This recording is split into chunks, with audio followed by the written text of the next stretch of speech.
Hello दोस्तों, आप सभी का आपके अपने एजुकेशन चैनल एजुकेशन जीनियस में तहे दिल से स्वागत है। जैसा कि आप सभी जानते हैं, भारत और कनाडा दोनों देशों के बीच में काफ़ी ज़्यादा टेंशन्स चल रही हैं।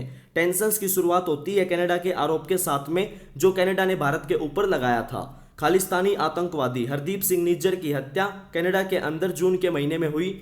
उसकी जो हत्या का आरोप है वो कनाडा ने भारत के ऊपर लगाया। उसके बाद में उसका जवाब देते हुए भारत सरकार ने इस आरोप को बिल्कुल बेबुनियाद, बेतुका और अबसर्ड बताया। फिर वहां से दोनों देशों के बीच में जो टेंशन्स की शुरुआत हुई, जो अभी तक चल रही है। दोनों देशों के द्वारा ट्रैवल एडवाइजरी जारी की गई। भारत सरकार ने कैनेडियंस के लिए वीजा सर्विसेज भी सस्पेंड कर दी। उसके बाद में कनाडा ने अलग अलग देशों से सपोर्ट की मांग की इस पॉइंट को लेके। लेकिन जो अभी करंट G7 चेयर है जापान ने भी कनाडा को सपोर्ट करने से साफ साफ इनकार कर दिया और खुलकर जो है भारत का समर्थन किया। उसके बाद में भारत का पड़ोसी देश श्रीलंका ने भी खुलकर भारत का समर्थन किया। और दोस्तों, उसके बाद में अब जो भारत का ये पड़ोसी देश है बांग्लादेश ने भी जो है खुलकर भारत का समर्थन किया है। अब बांग्लादेश भी जो है खुलकर भारत का समर्थन कर रहा है। जो बांग्लादेश के फॉरेन मिनिस्टर हैं, उन्होंने बताया है कनाडा जो कि एक हब बन चुका है मर्डरर्स के लिए, हत्यारों के लिए जो है दोस्तों कनाडा एक हब बन चुका है। ये बात कही गई है बांग्लादेश के फॉरेन मिनिस्टर के द्वारा। तो दोस्तों, हम इस वीडियो में डिटेल में जानेंगे पूरा का पूरा यहाँ पे जो ये कनाडा ने भारत को जो ये आरोप लगाया था, और उसके बाद में जो अलग अलग देशों की यहाँ पे प्रतिक्रिया आ रही है। जैसे कि जापान ने भारत को सपोर्ट किया, श्रीलंका ने भारत को सपोर्ट किया, और अब जो बांग्लादेश है वो भी भारत को सपोर्ट कर रहा है। तो दोस्तों, हम इस पूरे इंसिडेंट को डिटेल में जानेंगे। बस आप वीडियो के अंत तक जरूर जुड़े रहना, क्योंकि यह वीडियो काफ़ी ज़्यादा इंपॉर्टेंट एंड काफ़ी ज़्यादा इंटरेस्टिंग होने वाली है। और यदि आप इस चैनल पर पहली बार आए हैं तो आप चैनल को सब्सक्राइब कर दें और बेल आइकन प्रेस करना बिल्कुल भी ना भूलें। तो चलिए दोस्तों, वीडियो में आगे बढ़ते हैं। सबसे पहले आप यहाँ न्यूज़पेपर्स के अंदर देख सकते हैं दोस्तों, यहाँ पे साफ साफ लिखा है कि जो कनाडा है वो एक हब बन चुका है मर्डरर्स के लिए। ये बात कही गई है बांग्लादेश के जो फॉरेन मिनिस्टर हैं AK अब्दुल मोमेन जी, इनके द्वारा ये बात कही गई है। और यहाँ पे इन्होंने जो है भारत का सपोर्ट किया है, जो ये डिप्लोमेटिक रो चल रही है भारत और कनाडा के बीच में। तो हम इसको पूरा का पूरा डिटेल में जानेंगे। एक जो डिप्लोमेटिक लैंडस्केप है वो अब काफ़ी ज़्यादा शिफ्ट हो रहा है फॉलोइंग द जो टेंशन्स हैं भारत और कनाडा के बीच में। जो कनाडा ने भारत के ऊपर आरोप लगाया था, खालिस्तानी आतंकवादी हरदीप सिंह निज्जर की हत्या का जो आरोप लगाया कनाडा ने भारत के ऊपर, अब यहाँ पे जो है बांग्लादेश ने भी आवाज़ उठाई है इट्स ओन ग्रीवेंसेस अगेंस्ट जो कनाडा का एक्स्ट्राडिशन पॉलिसीज हैं उसके अगेंस्ट में। यहाँ पे जो है दोस्तों बांग्लादेश के द्वारा भी अब आवाज़ उठाई गई है, और बांग्लादेश ने खुलकर जो है भारत का समर्थन किया है, और यहाँ पे जो है बांग्लादेश को खरी खोटी सुनाई भी है। दोस्तों, बांग्लादेश ने भारत का समर्थन किया है। जो ये डिप्लोमेटिक रो चल रही है दोनों देशों के बीच में, बांग्लादेश के जो फॉरेन मिनिस्टर हैं AK अब्दुल मोमेन जी, उन्होंने कहा कि कनाडा अब एक हब बन गया है मर्डरर्स के लिए। जो मर्डरर्स हैं वो कनाडा में जा सकते हैं, वहाँ पे जाके रह सकते हैं। ये बात कही गई है बांग्लादेश के फॉरेन मिनिस्टर के द्वारा। मीनवाइल जो कनाडा के प्रधानमंत्री जस्टिन ट्रूडो हैं, उन्हीं के द्वारा ये आरोप लगाया गया था भारत के ऊपर, और उन्होंने ये बात भी कही थी कि जो बांग्लादेश है वो कमिटेड है, वो स्ट्रॉन्गर टाइज चाहते हैं भारत के साथ में। जब उनके द्वारा ये यहाँ पे भारत के ऊपर एलिगेशंस लगाए गए थे, उनके बाद में ये बात उनके द्वारा कही भी गई थी। और दोस्तों, जो यहाँ पे इंडियन गवर्नमेंट, उन्होंने इस आरोप को साफ साफ रिजेक्ट कर दिया था, और भारत सरकार के द्वारा ये बात साफ साफ कही गई थी जो भी कनाडा के द्वारा आरोप लगाए जा रहे हैं वो बिल्कुल बेबुनियाद, बेतुके और बिल्कुल एब्सर्ड हैं। ये बात दोस्तों भारत सरकार के द्वारा साफ साफ कही गई।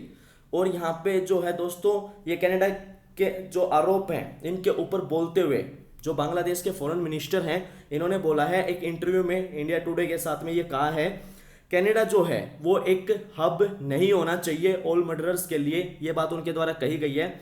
जो मर्डरर्स हैं वो कनाडा जा सकते हैं, वहाँ पे जाके शरण ले सकते हैं, और वहाँ पे वो जो है अपनी वंडरफुल लाइफ जी सकते हैं।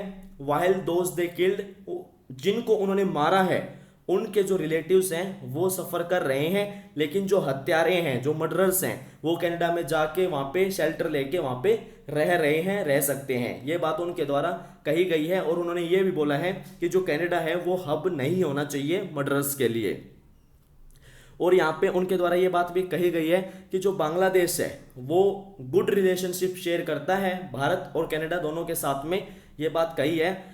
जो गवर्नमेंट है ओटावा के अंदर, यानी कि दोस्तों जो यहाँ पे जस्टिन ट्रूडो की सरकार है अभी कनाडा में, उन्होंने टर्न किया है एक ब्लाइंड आई जो इश्यू है एक्स्ट्रा डेटिंग का। ये जो Noor Chowdhury, the self confessed assassin of Bangladesh founding father Sheikh Mujibur Rahman, यहाँ पे दोस्तों जो बांग्लादेश के फाउंडिंग फादर हैं शेख मुजीबुर रहमान, उनकी जो सेल्फ कॉन्फेस्ड असैसिन है, यानी कि जो उनको मारा था, उनकी जो हत्या की थी यहाँ पे नूर चौधरी, उनका जो ये इशू है इसकी तरफ यहाँ पे बांग्लादेश का जो ये आवाज़ उठाई गई है, लेकिन इसकी तरफ जो कनाडा है वो बिल्कुल भी ध्यान नहीं दे रहा है। ये जो नूर चौधरी का एक्स्ट्रा डेटिंग का इशू है इसकी तरफ जो कनाडा है वो बिल्कुल भी ध्यान नहीं दे रहा है। शेख मुजीबुर रहमान का जो किलर है वो अब एक वहाँ पे अच्छी लाइफ जी रहा है कनाडा के अंदर, और वो वहाँ पे रह रहा है। और इनके द्वारा ये बात भी कही गई है कि जो बांग्लादेश है उन्होंने कैनेडियन गवर्नमेंट से रिक्वेस्ट भी की थी कि जो ये सेल्फ कन्फेस्ड किलर हैं, the father of our nation Sheikh Mujibur Rahman के जो ये किलर हैं, इनको वापस भेज दो, इनको वापस बांग्लादेश भेज दो। ये जो रिक्वेस्ट भी की गई थी बांग्लादेश के द्वारा कैनेडियन गवर्नमेंट को, लेकिन कनाडा की जो गवर्नमेंट है, कनाडा है जो यहाँ पे सुन नहीं रहा है बांग्लादेश को, और वो अलग अलग जो है एक्सक्यूज दे रहे हैं यहाँ पे इनको, बांग्लादेश को जो अलग अलग एक्सक्यूजेस दिए जा रहे हैं कनाडा के द्वारा। ये बात कही गई है बांग्लादेश के फॉरेन मिनिस्टर के द्वारा, और उनके द्वारा ये बात भी ऐड की गई है। वो जो है कैनेडियन कोर्ट के पास भी गए थे अंडरस्टैंड करने के लिए कि क्या स्टेटस है, वो जो यहाँ पे रह रहा है एक लंबे समय से कनाडा के अंदर, जो नूर चौधरी रह रहा है एक लंबे समय से, हम जानना चाहते हैं कि वो कैनेडियन सिटीजन है या नहीं है। तो यानी कि यहाँ पे जो बांग्लादेश है वो कैनेडियन गवर्नमेंट के पास भी गया था इस बात को अंडरस्टैंड करने के लिए, और उन्होंने कंटिन्यू करते हुए ये बात भी कही कि जो मर्डरर्स हैं वो कनाडा जा सकते हैं, वहाँ पे जाके शेल्टर ले सकते हैं और वहाँ पे वो वंडरफुल लाइफ जो जी सकते हैं। जिनको उन्होंने मारा है उनके रिलेटिव्स जो हैं वो सफ़र करते रहते हैं। तो उन्होंने ये कहा था कि कैनेडियन गवर्नमेंट से बांग्लादेश ने रिक्वेस्ट की थी जो नूर चौधरी हैं उनको डिपोर्ट कर दो, उनको वापस बांग्लादेश भेज दो, ये बात उनके द्वारा कही गई। और जो ये शार्प क्रिटिक हैं इसने अंडरस्कोर्स किया है एक जो ग्रोइंग सेंटिमेंट है नेशंस के बीच में कि जो कनाडा का एक्स्ट्राडिशन स्टैंड्स है, स्पेशली जो एबोलिशनिस्ट पोजीशन है डेथ पेनल्टी के अगेंस्ट में, जो एबोलिशनिस्ट पोजीशन है, ये एक प्रोटेक्टिव शील्ड बन चुकी है क्रिमिनल्स के लिए। यहाँ पे ये बात उनके द्वारा ऐड की गई है, और उन्होंने ये बात भी कही है, फर्दर एलोबरेट किया है इस बात के ऊपर जो ये इशू है कैपिटल पनिशमेंट का, इसके ऊपर बताते हुए उन्होंने कहा है कि जो जुडिशरी है हमारी वो पूरी की पूरी इंडिपेंडेंट है, और जो गवर्नमेंट है वो जुडिशरी के अंदर इंटरवीन नहीं कर सकती। लेकिन जो ये नूर चौधरी हैं इनके पास में स्कोप है लाइफ सेंटेंस के लिए, और यहाँ पे अगर वो बांग्लादेश आते हैं तो जो ये नूर चौधरी हैं और ये राशिद चौधरी हैं वो एक जो है मर्सी पेटिशन भी फाइल कर सकते हैं प्रेसिडेंट ऑफ द कंट्री, यानी कि जो बांग्लादेश के प्रेसिडेंट हैं यहाँ पे उनको मर्सी पेटिशन भी जो है फाइल कर सकते हैं, एंड जो प्रेसिडेंट हैं वो इनको ग्रांट कर सकते हैं मर्सी पेटिशन एंड चेंज कर सकते हैं, इनका जो एग्जीक्यूशन है वो लाइफ सेंटेंस में चेंज कर सकते हैं। ये बात यहाँ पे उनके द्वारा कही गई है। और जो फॉरेन मिनिस्टर्स हैं उन्होंने ऑल्सो टच अपॉन किया है ब्रॉडर ग्लोबल कंसर्न्स को, जो पोटेंशियल मिसयूज है ऑफ ह्यूमन राइट्स का, उसको भी यहाँ पे टच करते हुए इनके द्वारा कहा गया है।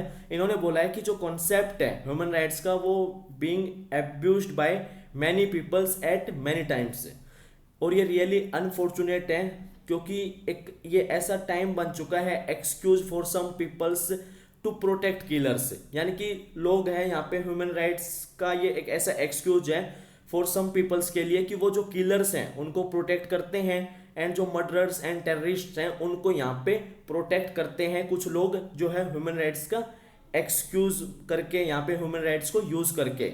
ये बात भी यहाँ पे जो बांग्लादेश के फॉरेन मिनिस्टर हैं उनके द्वारा कही गई है।